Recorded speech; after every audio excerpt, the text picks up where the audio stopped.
It's been a little while since I've posted, and you know that I'm right in the middle of the Invisible Man project, but there's a reason for that. I'm back here in the balmy summertime weather of Oxford, and I have a couple of major things going on. I've gotten a new home with an actual book bindery building on it, so I'm doing a lot of moving, a lot of preparation, and that's going to take a few weeks left. But I have a little treat for you in the meantime. I was wandering around Oxford, and I highlighted a couple of my favorite little book-related spots there. So come along, we'll have a look, give you a little something there, and then we'll get on with videos. As soon as I can, we'll finish up the Invisible Man project, and we have some great commission projects to do as well, which I'll share with you. Come on, let's go. Let's start with one of my favorite bookstores. It's not a little nook independent bookstore in a corner, in this case, but Blackwell's. The left-hand side of this is mostly music. The right-hand side, when you come in, you suddenly notice it goes very far deep back into the building. And if you take the proper turn, you head down this little narrow staircase into this giant underground mecca of textbooks. This is a fantastic place to find books on pretty much anything you want. They also have a great Cafe Nero upstairs.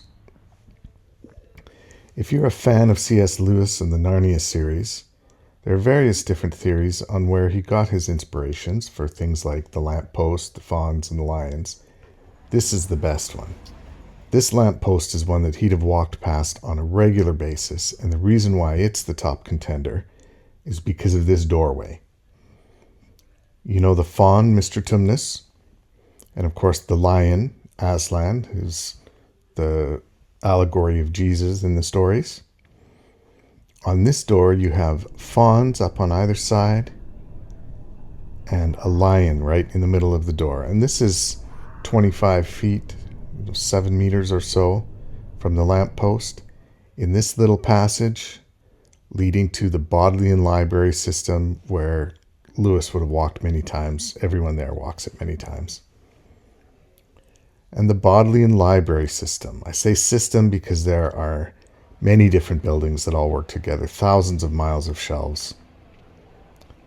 This is the Radcliffe Camera, iconic Oxford building. I've studied in there. It's beautiful.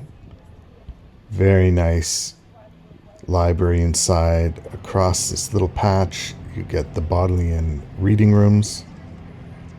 This is the courtyard in the middle of it. All those rooms, people are reading. It's not a lending library. The books stay inside the library. And where I mostly studied, if you head in through this door and down these stairs, you get into this deep underground space age hallway with a big vault door at the end of it. Go through the vault door and you're in a library system that's very high tech, very climate controlled, and tens of thousands of books. And it's all underneath here because we can't change the historical buildings. We build a city underneath a city.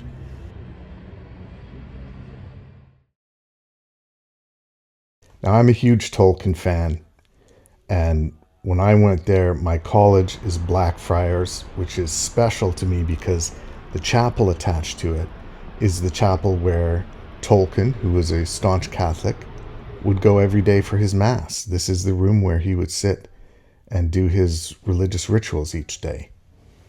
Special thing about this chapel is on the walls we have the Stations of the Cross, the various places where Catholics go and say certain prayers. Now that's Jesus on the bottom left. On the top right, I want you to look at this Roman. He doesn't look human. He's got pointy ears, he's hunched over, very goblin-like. Remind you of anybody? The thought is that this is where Tolkien got his ideas for the orcs. Now, this middle alcove here is where he'd have done some of his service with the priests. He wasn't a priest, but he would help with Mass and things like that, and often kneel there looking at this fellow, St. Dominic. Now, if you look closely at Dominic, it's also evocative of another character, iconic character in Tolkien. Now, Tolkien wasn't allegory like C.S. Lewis was. He didn't write allegory, but he drew a lot on his religious experience. He didn't want Middle-earth to jar with his religious beliefs. He wanted it to be something that was harmonious with it, even if it was different.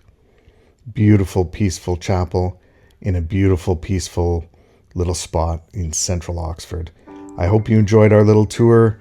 I'll get back on building the bindery with you and getting that Invisible Man project done, as well as some commissions. Visit the Patreon if you'd like to go a little deeper with things. Either way, we'll see you in the next video. Have a great week. Be kind to each other. Bye for now.